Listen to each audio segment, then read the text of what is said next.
Hi there, and welcome to this video where I'm going to show you how to use an application called If This Then That.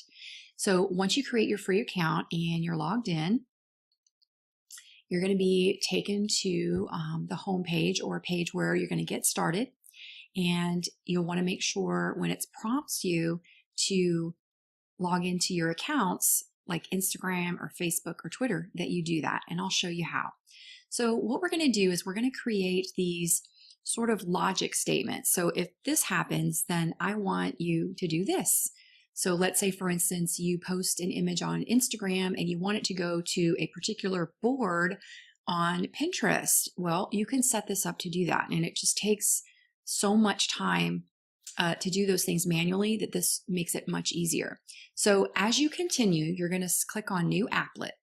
They call these applets.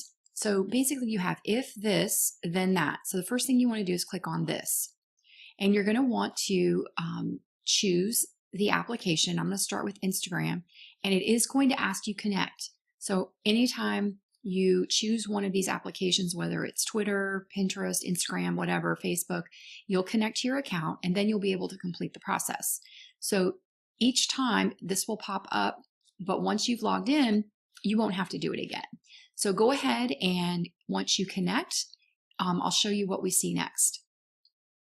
Okay, so once you've given access to your Instagram account, you're going to see the first thing that's going to pop up is going to be some suggested triggers. And the trigger that I'm interested in sharing with you is this one. Any new photo by you, that's the trigger, meaning on Instagram, then you want it to do something. So we're going to click on that because that's the one we want to check. So if Instagram, meaning if I've posted an image on Instagram, then I want it to do this. So let's click on that. And then I want to choose Twitter. So if you're not logged in already, it will prompt you. I'm logged in, so it's already bringing up for me some of the applets that have already been created. So the first one is post a tweet.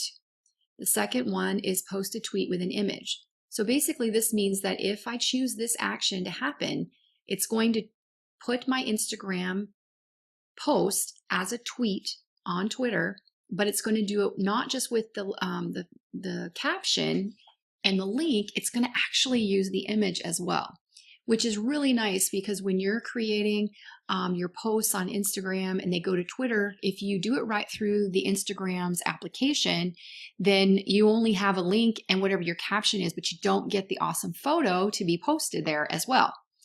So here's what we've got. So this action will post a new tweet to your Twitter account with a linked image.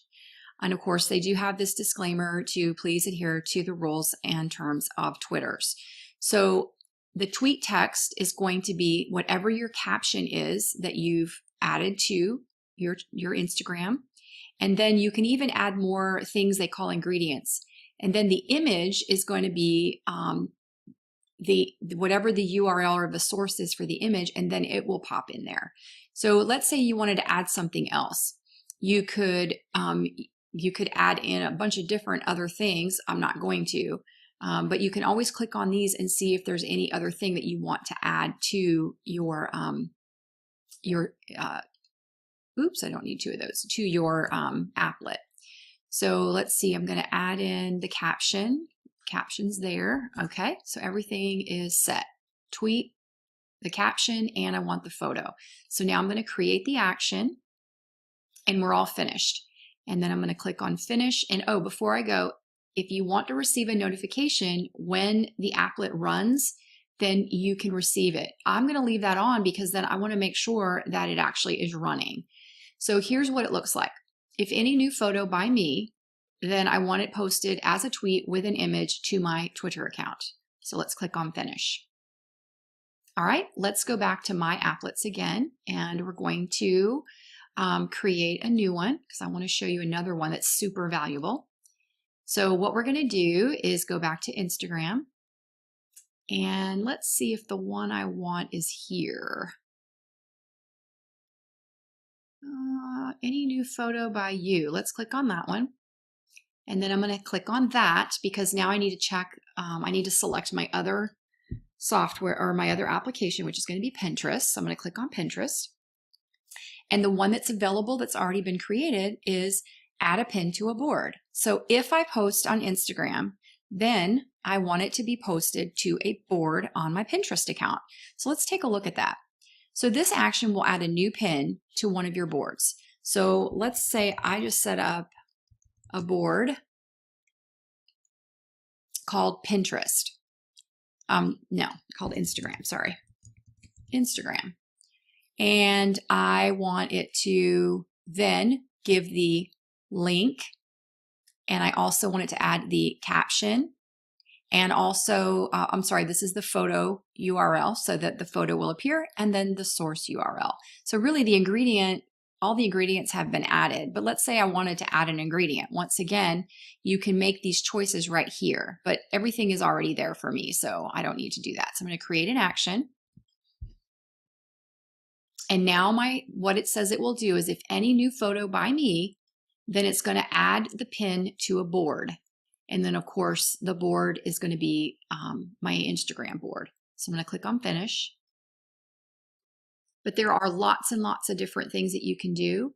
And again, you can search up here. So let's say you wanted to search for, let's just do Twitter again and see what comes up. And then you can actually look through and see all the different options that you have of different things that you can do. Instagram to Twitter, Twitter to Flickr.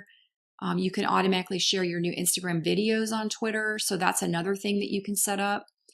You can spend a lot of time going through all of these options, which I think is pretty cool. And it just saves you time because you just set it up and it just does its thing.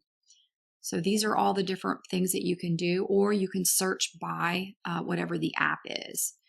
And then some of these are kind of duplicated. So I always like to look and see what the number is as far as the number of users. That way you can kind of count on it being something that's probably working and is good. All right, well, let me know if you have any questions on that and I'll be happy to help. Thanks, bye.